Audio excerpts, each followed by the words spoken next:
Let me introduce the organizers. Convener and Executive Chair Nature Positive Initiative, Marco Lambertini.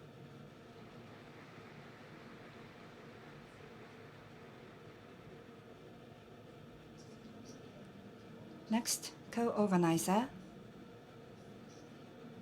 Chairman of IUCN Japan, Chairman Teppei Doke.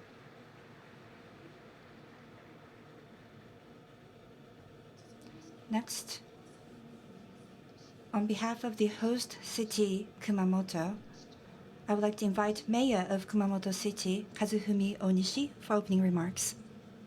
お願いいたします。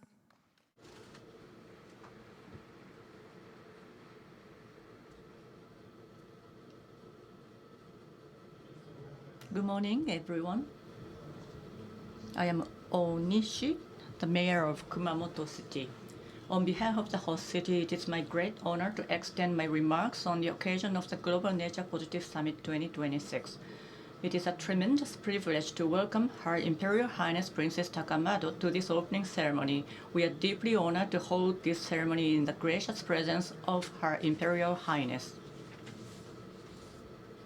I would also like to extend my warmest welcome to all distinguished participants who have traveled from Japan and around the world to join us here in Kumamoto. My sincere gratitude also goes to the Nature Positive Initiative, the Japan Committee for the International Union for Conservation of Nature, IUCNJ, and all those whose dedication and hard work have made this summit possible. Kumamoto City is proud of its rich history and culture, symbolized by the majestic Kumamoto Castle, which stands at the heart of our city. We are also blessed with abundant, pristine groundwater that supplies 100% of the drinking water for our 730,000 residents.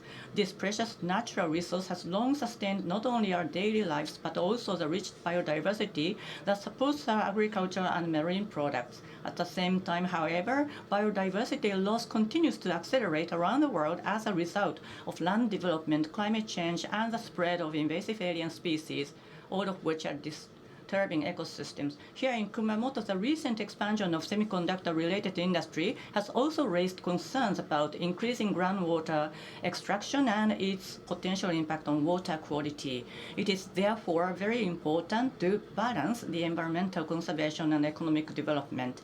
Against this backdrop, it is profoundly meaningful that leaders and experts from around the world have gathered here to discuss how we can halt and reverse biodiversity loss and realize a nature-positive future. I'm confident that this summit will serve as a catalyst for accelerating biodiversity-related projects and initiatives across the globe. As the city of groundwater, Kumamoto has, over many decades, fostered broad-based collaboration among citizens, businesses, and the government to protect our groundwater resources and conserve biodiversity. Through this summit, we hope to share these experiences and initiatives with all of you here today to contribute to advancing the realization of a nature-positive future. I sincerely ask for your continued support and cooperation in this endeavor. In closing, allow me to offer my heartfelt wishes for the continued good health of Her Imperial Highness Princess Takamado. I also wish the Nature Positive Initiative, the IUCNJ, and all distinguished participants every success in your future endeavors. Thank you very much. 大西様、ありがとうございました。Thank you very much, Mayor Onishi. Next, Her Imperial Highness Princess Takamado, please.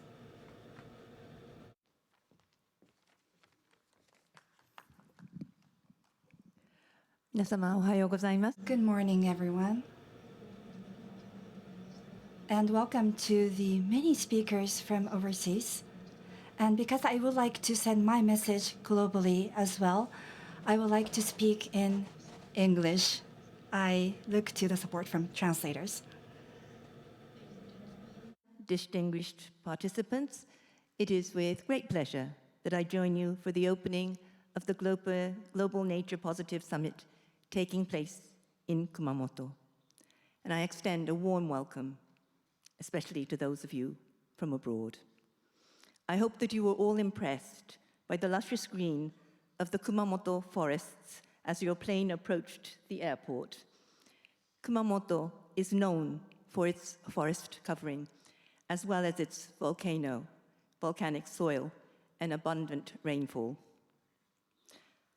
Although most people think of Japan as a developed country, though it is not doing so well as in the past, few people realize that 67% of land in Japan is, in fact, forest. And on top of that, 19% is primary forest.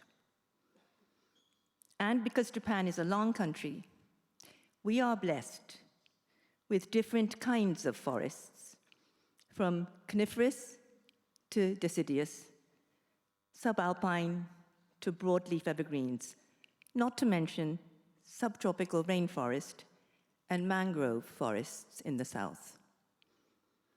This, of course, leads to a rich biodiversity.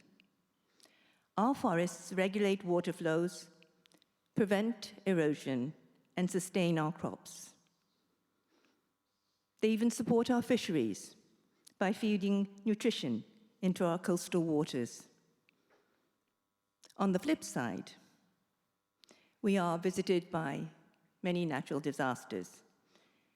Kumamoto experienced a particularly large earthquake 10 years ago.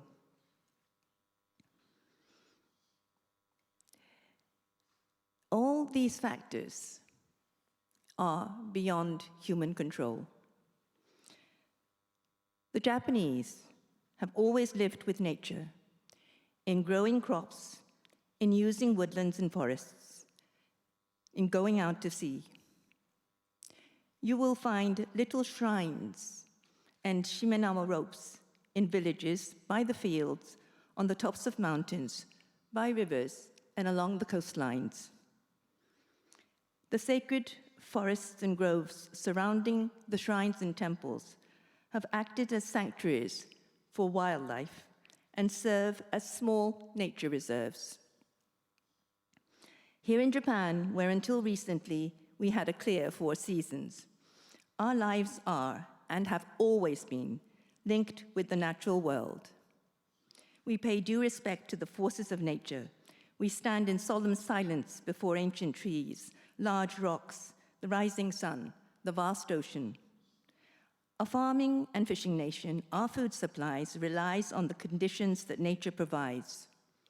We pay our respects, and we offer thanks for what is provided. We pray to be kept safe from natural disasters. Human beings are a part of nature, not apart from nature, and certainly not above. We are the ones who want to remain an important and integral part of this ecosystem. To put it bluntly, nature can survive without us. We are the ones who have to get our act together. We need to be wise, and we need to use our big brains in a truly worthwhile way. If we can get people to the moon, we should be able to think up solutions. What we do not want is certainly to be our worst enemy. Ladies and gentlemen, distinguished participants, you are here because you recognize the importance of accelerating action in dealing with the many challenges that affect us all. And in so saying, I include all the different species and life forms on our planet. I hear that some of the key issues that you will be discussing will be private sector engagement, standardized natural measurement metrics, indigenous leadership, and the integration of nature-positive objectives with net zero climate goals. But as you sign agreements, please remember not to only focus on the details, the economic benefits, the business investment, etc., but also to step back and seriously consider priorities. This gathering of like-minded people is an important opportunity to discuss possibilities, decide courses of action, and debate timelines. Last year, I attended the Arctic Circle Assembly in Iceland, where the possibility of geothermal energies was discussed, as were the size, quality, and thickness of the Arctic ice, all related to global warming, or perhaps global boiling, as the UN Secretary General put it. The ice in the polar regions is melting, causing the Earth's air conditioning system to malfunction. The oceans are connected, so it will affect even people in Southeast Asia.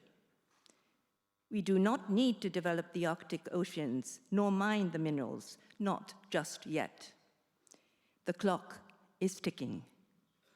Before we do anything else, our priority should be to try and de-accelerate climate changes, to try and save the ice.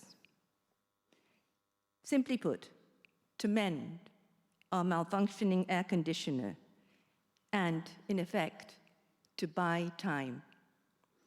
It is of paramount importance to keep to the scientific and political path that decades of research have shown to be the best way forward.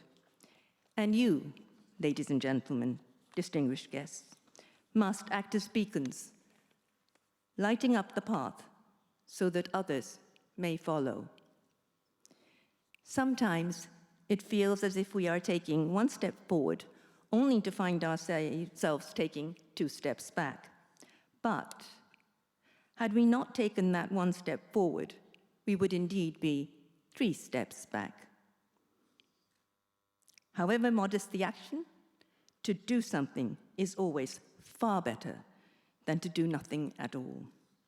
If each one of us could find it within ourselves to temper even a little our pursuit of convenience, comfort, and material gain, there remains every reason to hope that the delicate balance of our planet's ecosystems may yet be preserved. Solutions are definitely within reach. I wish you all a successful summit.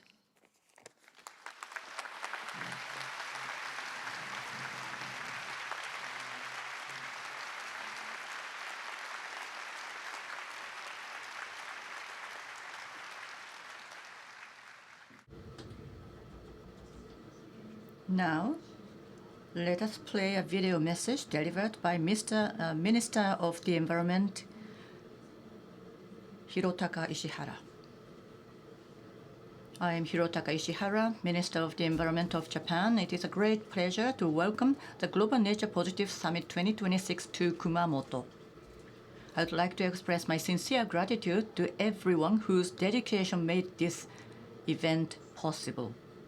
Kumamoto is a region where rich natural environments, including Aso-Kuju National Park, coexist with human activities, symbolizing harmony between people and nature. It is especially meaningful to discuss these issues here with participants from Japan and around the world. In Japan, the philosophy that people are part of nature and should live in harmony with it has been passed down through generations. Guided by this philosophy, we are steadily advancing the Kumamoto Global Biodiversity Framework. To achieve the 30 by 30 target, we are supporting community-led conservation through the certification of nationally certified, sustainably managed natural sites. We believe these local efforts will contribute to biodiversity conservation and restoration worldwide. As highlighted by IPBES, all businesses depend on nature, impact it, and have the potential to become powerful agents of positive change. In Japan, corporate engagement is expanding, with Japan having the world's largest number of TNFD adapters. What we need now is to turn nature-positive commitments into concrete action, beginning with procurement, the starting point of every supply chain.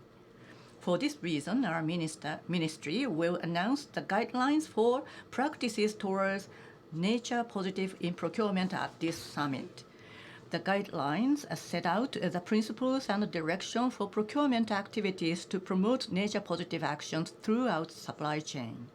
Together with all of you, we look forward to advancing the transition to a nature-positive economy. At CBD COP17 this October, the first global review of the 2030 targets under the Kunming-Montreal Global Biodiversity Framework will take place. I hope this summit will help advance international dialogue and strengthen global efforts toward a nature-positive future. In closing, I wish this summit every success. Thank you. 石原様、ありがとうございます。 Thank you very much. Next, Vice Minister for Global Environmental Affairs, Ministry of the Environment. I'd like to invite Mr. Doi Kentaro.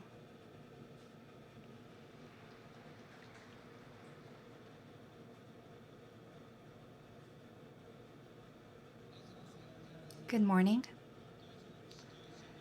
I am Vice Minister for Global Environmental Affairs at the Ministry of the Environment. My name is Kentaro Doi. Here in Kumamoto, Japan, I believe that it is very significant that the Global Nature Positive Summit is held here. And I would like to pay my respects to the organizers. To realize Nature Positive by 2030, local initiatives are essential. And with the participation of the private sector, we need to build societies building on nature. Ministry of Environment has built the 30 by 30 roadmap to certify the private sector's various nature initiatives called the Nationally Certified Sustainability Managed Natural Sites. Many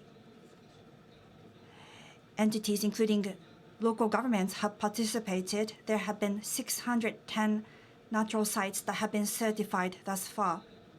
In addition to these national certification, in order to make this a sustainable initiative, it is very important to set the right initiatives. In addition to providing the certification for the sustainably managed natural sites as a new way to expand engagement, we are starting a donation program for or as part of the shareholder returns provided by private sectors, and the 2030 plan has started as a way to promote the 30 by 30 target initiatives, as well as to expand the private sector's communication regarding the importance of biodiversity. We would like to share these successful initiatives globally as well. IUCN and KDRN have been the partners in building on the experience of nationally certified sustainably managed natural sites, and we are putting together the guideline for the OECM, and at the COP17, we hope to communicate this guideline. This Global Nature Positive Summit, we believe, is a great opportunity to discuss with many stakeholders. With this, I would like to conclude. Thank you very much.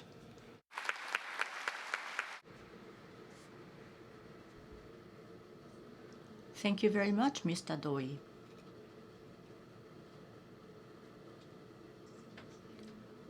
Let us now play a video message delivered by Minister of Land, Infrastructure, Transport and Tourism, Mr. Yasushi Kaneko. I'm Yasushi Kaneko, Minister of Land, Infrastructure, Transport and Tourism. I'd like to express my sincere appreciation for the convening of the Global Nature Positive Summit 2026 in Kumamoto, and for the participation of stakeholders from Japan and around the world, including representatives of businesses, local governments, academia, and civil society. Kumamoto is blessed with the magnificent natural environment of Mount Aso, abundant groundwater resources, and rich biodiversity where people have long lived in harmony with nature. Kumamoto City, known as the City of Groundwater, has also led pioneering efforts in groundwater conservation on a basin-wide scale. I'm delighted that these remarkable natural assets and initiatives have been recognized through the hosting of this summit, providing an opportunity to discuss the future of a nature-positive world with participants from across the globe. At a time when biodiversity loss is becoming increasingly severe, achieving a nature-positive future that holds and reverses biodiversity loss is one of the most pressing challenges facing humanity. To promote a nature-positive society and biodiversity conservation, our ministry formulated the Green Infrastructure Promotion Strategy 2030 in January this year to further advance green infrastructure.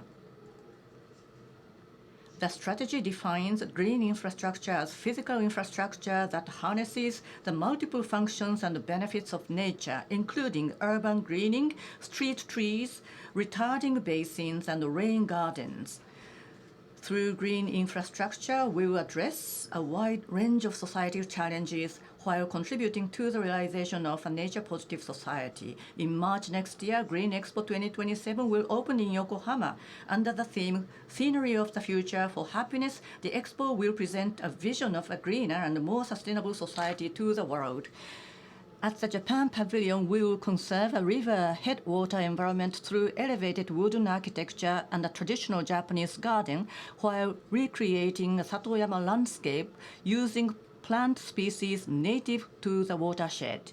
The expo will also offer a wide variety of entertainment and culinary experiences. I warmly invite you to visit Yokohama next year.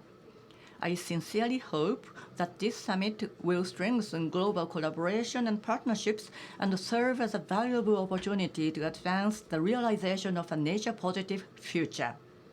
And I thank you very much.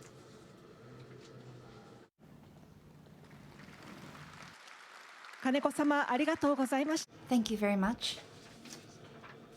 Next, Minister for the Environment and Water of Australia, Murray Watt, has provided us with a video message. Yeah, Australia's Minister for the Environment and Water. I'm coming to you from the lands of the Ngunnawal people in Canberra, and I'd like to pay my respects to elders past, present and emerging. I'm sorry I can't be there in Japan today, but I did want to send a message of support for this conference. Australia was proud to host the first Global Nature Positive Summit in 2024. We felt the biodiversity challenge needed the same recognition on the global stage as climate change action. We heard from leaders all over the world about how they are tackling the biodiversity crisis at home. And we heard how nature needs to be factored into economic and business decisions. Our dependence on nature is still not well understood. But if we can demonstrate how much we rely on the ecosystems provided by nature, businesses can make decisions that leave nature much better off, so we do less damage in the first place and start driving investment into nature repair. We also heard that nature positive and net zero objectives work together because both challenges are inextricably linked. And we heard that Indigenous knowledge is key. Indigenous leaders need to have a seat at the table. First Nations Australians have cared for biodiversity for thousands of years, so we are incredibly lucky to have their expertise to guide us. Since that summit, Australia has made great progress at home. We've ratified the High Seas Biodiversity Treaty, and we're working to have 30% of our oceans highly protected by 2030. We're also well on our way to protecting 30% of land by 2030. Around the time you hear this message, we will have announced that Australia now protects 25% of our landmass, covering a range of ecosystems and many threatened species. More importantly, we've reformed our national environmental laws to give greater protection to threatened ecological communities and species. Project developers must now first avoid and mitigate environmental damage, and where that isn't possible, they'll be required to deliver a net gain to the environment in any offset arrangement. Of course, there is more work that we need to do, and our focus over the next few years will be working with subnational governments, NGOs, First Nations people and private landholders to protect more land for our precious species and ecosystems. Australia is fully committed to halting and reversing biodiversity loss. This summit can help us develop a shared vision of how to make nature-positive futures a reality. So I'm pleased to hand over the baton to Japan. Thank you and best wishes for your work to protect and repair the natural world. マレワト様、ありがとうございました。 Thank you very much, Minister Murray Watt. Now we would like to move on to invite Minister of Environment of Republic of Armenia, Mr. Hambardzum Matevosyan. He has delivered a video message for the audience. Imperial Household of Japan, Mayor of Kumamoto. Dear guests and colleagues, it is my great pleasure to address the Global Nature Positive Summit 2026 on behalf of the Republic of Armenia as the presidency of the 17th meeting of the Conference of the Parties to the Convention on Biological Diversity, CBD COP17. I would like to express my sincere appreciation to the government of Japan, the organizers of the summit, and all partners for bringing together such a broad and influential coalition committed to advancing a nature-positive future. The world stands at the critical moment. Biodiversity loss, climate change, land degradation, pollution, and unsustainable consumption patterns are placing unprecedented pressure on ecosystems and societies alike. At the same time, we are witnessing a growing recognition that healthy ecosystems are not only an environmental necessity, but also the foundation of resilient economies, sustainable development, human well-being, and long-term prosperity. The Kunming-Montreal Global Biodiversity Framework provides us with a clear global roadmap to halt and reverse biodiversity loss by 2030 and to achieve harmony with nature by 2050. Delivering on this vision requires collective action across all sectors of society. As COP17 host country, Armenia is committed to promoting an inclusive, action-oriented and implementation-focused COP processes under the shared vision of taking action for nature. We believe that the next phase of global biodiversity action must place strong emphasis on translating commitments into measurable outcomes on the ground. In this context, the role of the private sector and financial institutions is indispensable. Businesses and investors have the capacity to drive transformative change through sustainable production and consumption, responsible investment, innovation, transparent reporting, and nature-positive value change. We also recognize the essential contributions of indigenous peoples and local communities, women, youth, cities, and subnational governments in advancing biodiversity action. COP17 will provide an important opportunity to strengthen partnerships, accelerate implementation of national biodiversity strategies and action plans, mobilize resources, and enhance accountability toward the goals and targets of the global biodiversity framework. We particularly welcome the growing momentum around the nature-positive approaches that integrate biodiversity, climate resilience, and sustainable development. The transition to nature-positive economies is not only possible, it is necessary. Armenia looks forward to working closely with all parties, stakeholders, and partners in the lead-up to COP17 to build ambition, trust, and practical cooperation. I thank you for your commitment and leadership, and I wish the summit every success. Thank you. マテボシアン様、あり Thank you. Thank you, Mr. Matevosyan. Next, we will hear remarks from Astrid Schomaker, Executive Secretary of the Convention on Biological Diversity. Ms. Schomaker, the floor is yours.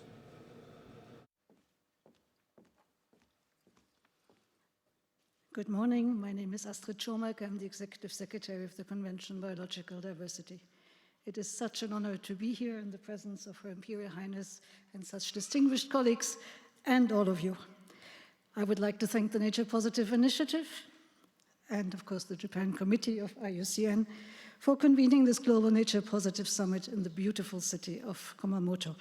And I would also like to acknowledge the organizers, the co-organizers, the government of Japan, the Ministry of Agriculture, of Environment, the Ministry of Agriculture, Forest and Fisheries, and the Ministry of Land, Infrastructure, Transport and Tourism, and ICLEI Japan and the many supporters and participants whose contributions have made this summit possible.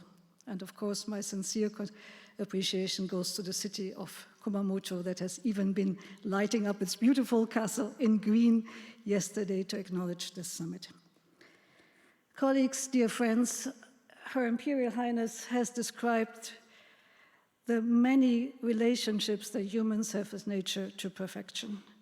And the Minister of Australia has just highlighted that this relationship is very often not well understood. But let me highlight one particular aspect, and that is one thing that biodiversity is not. Biodiversity is not a constraint on economic development.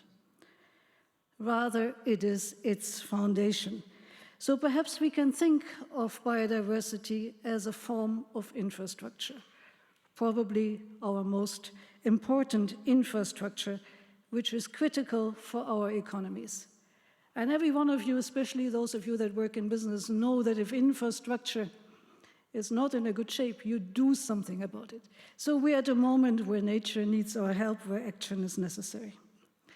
This notion that nature, biodiversity, underpins our economies is gaining increasing global attention, particularly since 2022, when the world adopted the ambitious and forward-looking Kunming-Montreal Global Biodiversity Framework at COP15 on the Convention on Biological Diversity.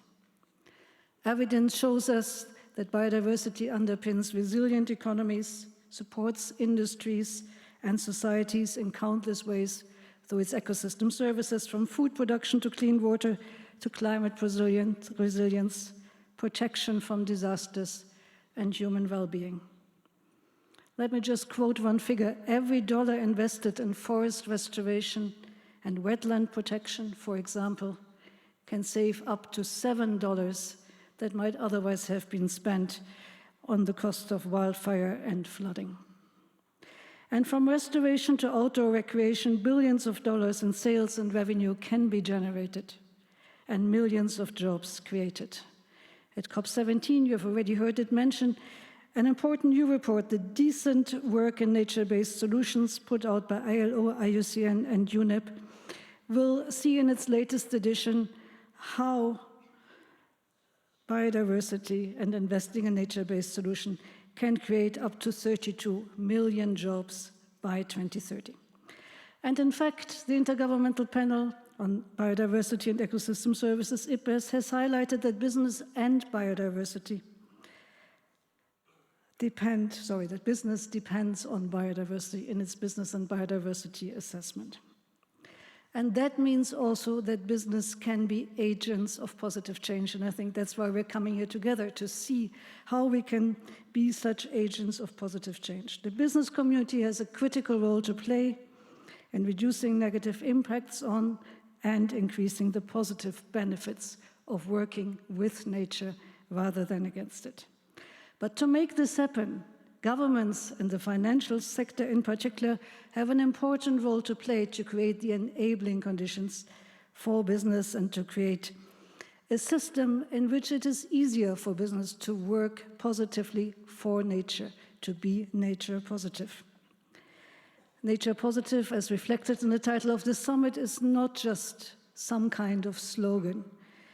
It is a measurable concept. And metrics such as the state of nature that will be discussed here in the next 2 days, they can all help actors track their impacts on nature and then help strengthen action towards halting and reversing biodiversity loss. We from the Convention on Biological Diversity look forward to working hand in hand with you and making sure that these metrics are fully aligned with the Kunming-Montreal Global Biodiversity Framework, because this alignment, and through this alignment, governments and all other actors can trace how they're moving forward towards the 23 target of the Global Biodiversity Framework. So let me maybe say in my last comments, it is very encouraging to see the summit take place this year in Japan. Japan is amongst the countless countries demonstrating action on biodiversity and why it matters. And the Japanese government has been leading global efforts for a very, very long time. And I think many of you will recall that an important COP took place in Japan in Aichi Prefecture. And I think it has shaped the thinking of Japanese society ever since. And this alignment between societal goals and biodiversity is essential if we are to get on track towards the Global Biodiversity Framework. Today, again in Japan, this summit is creating momentum towards an important COP, COP17 in Yerevan, where we will check progress towards the implementation of our global biodiversity framework. The successful implementation of that framework ultimately depends on the commitment and leadership of everybody. It is not governments alone that can do it. The convention needs the support of all of you.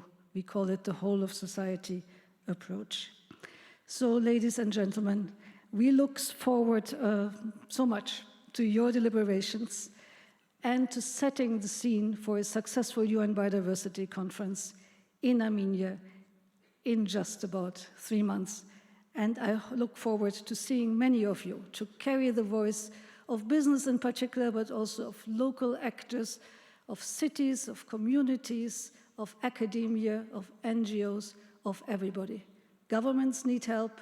Together, we can save our nature and we can preserve nature for future generations. Thank you so much.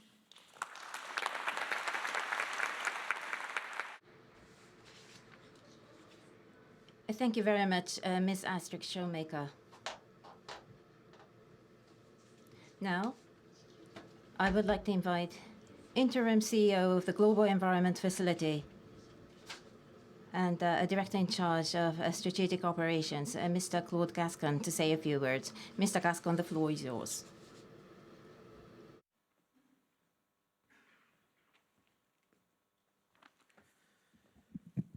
Her Imperial Highness, Princess Takamado, distinguished guests and colleagues.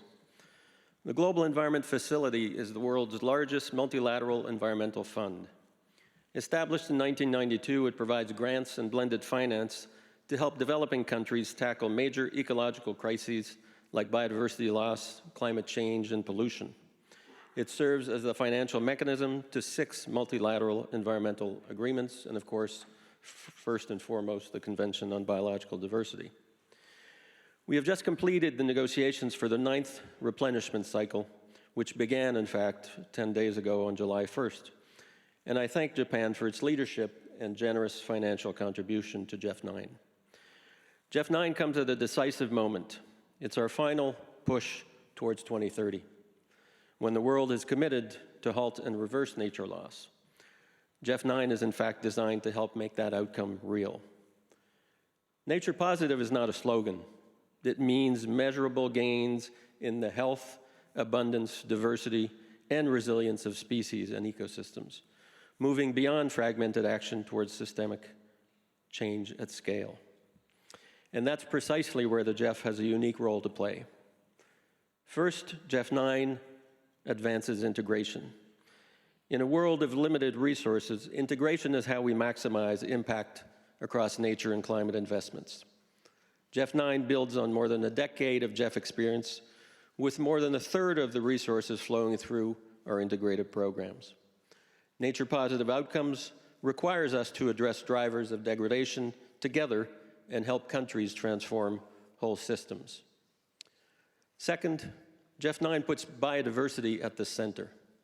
Biodiversity remains the largest focal area with 35% of all GEF9 resources. It is a living fabric underpinning climate resilience, food security, water security, and human well-being. By keeping biodiversity at the core, GEF9 helps ensure environmental finance directly supports reversing nature loss while delivering benefits across other global targets. Third, GEF9 strengthened the financial model needed for transformation. Initial pledges of $3.9 billion, including Japan's contribution, signal confidence in multilateral action. But public finance cannot close the gap alone. We must unlock private capital and make the private sector a true partner in governance and delivery of nature. With 10% allocated to blended finance in GEF9 and an aspirational target of 25% of total programming mobilizing blended finance, the GEF9 uses scarce public resources to shift larger financial flows towards nature-positive investments. Fourth, GEF9 recognizes that nature-positive outcomes must be country-led. Countries need policy coherence to align national priorities with the environmental outcomes that they seek. Jeff 9 will support whole-of-government approaches, helping ministries work from the same roadmap and towards the same goals. Fifth, Jeff 9 focuses not only on national leadership, but also on local ownership. Lasting solutions are built together. Jeff 9 will foster a whole-of-society approach through targeted engagement with civil society, so change becomes real, rooted, and lasting. This same principle is reflected in the Jeff's increasing support for indigenous peoples and local communities. Jeff 9 includes an aspirational target to direct 20% of financing to IPLCs. Their stewardship, knowledge, and leadership are indispensable for conserving ecosystems, restoring landscapes, and sustaining biodiversity. Jeff 9 also emphasizes countries that are highly vulnerable and deeply dependent on healthy ecosystems. A significant share of programming will go to small island developing states and least developed countries.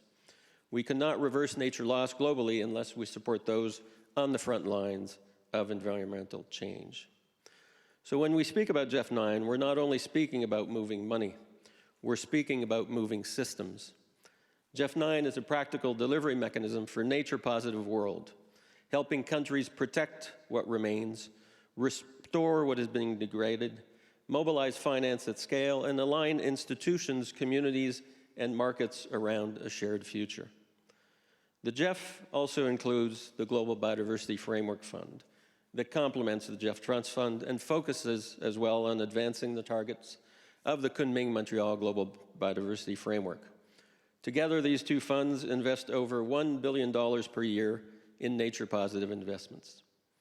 In that sense, the Jeff as a facility provides the world with an ambitious statement of intent that the world still believes in collective action, that nature and development are mutually reinforcing, and that without ambition, inclusion, and discipline, the Jeff can help turn nature positive from aspiration into measurable progress.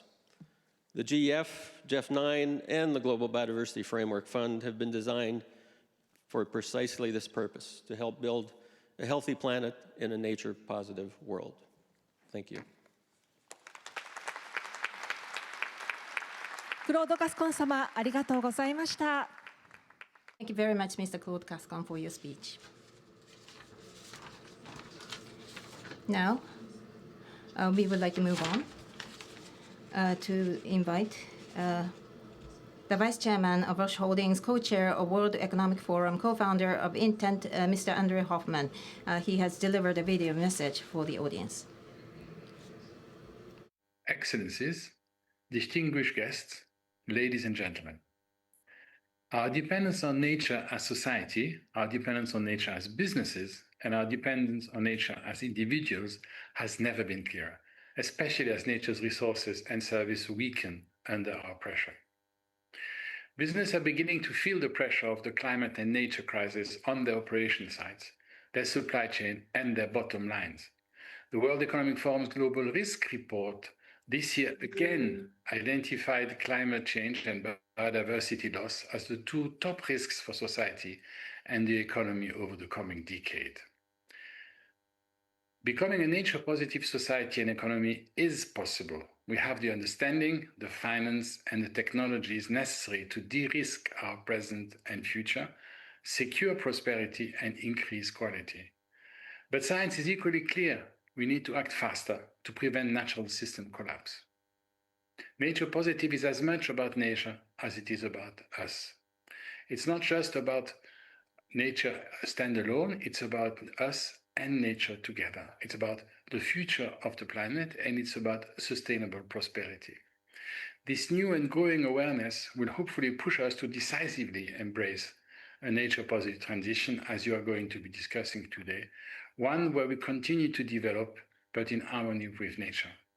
So I wish you a very special day, and I hope we can all push together for the sustainable prosperity we all deserve. Thank you very much.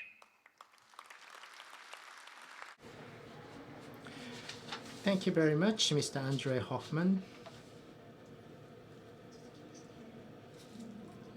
Next, we have a video message from Yoshinobu Tsutsui, Chairman of the Japan Business Federation, OK London. Please watch the video.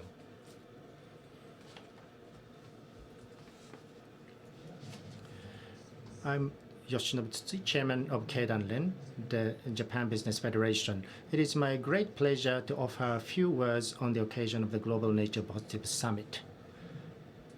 I believe it is extremely significant that representatives from a wide range of sectors, including businesses, financial institutions, local governments, research institutions, and NGOs, have gathered here in Kumamoto from around the world to deepen discussions on achieving a nature-positive future. The world is now facing extraordinarily complex and serious challenges, including heightened geopolitical risks, climate change, biodiversity loss, and resource constraints. Addressing these challenges, which threatened stability of our economy and society and the foundation of growth, has become an essential part of corporate management. Against this backdrop, achieving nature-positive outcome is critically important both for conserving biodiversity and natural capital and for supporting sustainable growth and a prosperous society. Keidanren is committed to realizing an investment-led economy and achieving robust growth through capital investment, research and development, and investment in people. The conservation of biodiversity and natural capital provides a vital foundation for business continuity and competitiveness, and is also a source of growth that can lead to new value creation. By investing in biodiversity and natural capital and creating new technologies, services, and business models, companies can both enhance sustainability of local communities and increase their own corporate value. In this sense, it is important to position nature-positive initiatives not simply as a cost, but as an investment in the future. Guided by this approach, we in Keidanren have supported NGOs in Japan and overseas for more than 30 years through the Keidanren Nature Conservation Fund, and has also worked with the Keidanren Committee on Nature Conservation to make policy proposals and promote nature-positive management among companies. To extend these efforts across society as a whole, collaboration among a diverse range of stakeholders, not only businesses, but also national and local governments, research institutions, financial institutions, and civil society, is essential. When nature-positive efforts throughout entire supply chains are properly recognized and valued by markets and society, they will generate further investment and innovation. We need to create such a virtuous cycle. I hope that the discussions and partnerships fostered at this summit will help drive this society-wide transformation. We also hope to carry the knowledge and partnerships generated here forward to Green Expo 2027 to be held in Yokohama next year, and show the world from Japan a vision of a future society living in harmony with nature. I sincerely hope that this summit will accelerate the transition to a nature-positive economy and serve as a catalyst for further actions toward achieving the 2030 targets of the Kunming-Montreal Global Biodiversity Framework, or GBF. In closing, I would like to wish this summit every success and all participants continued prosperity, and conclude my remarks. Thank you very much.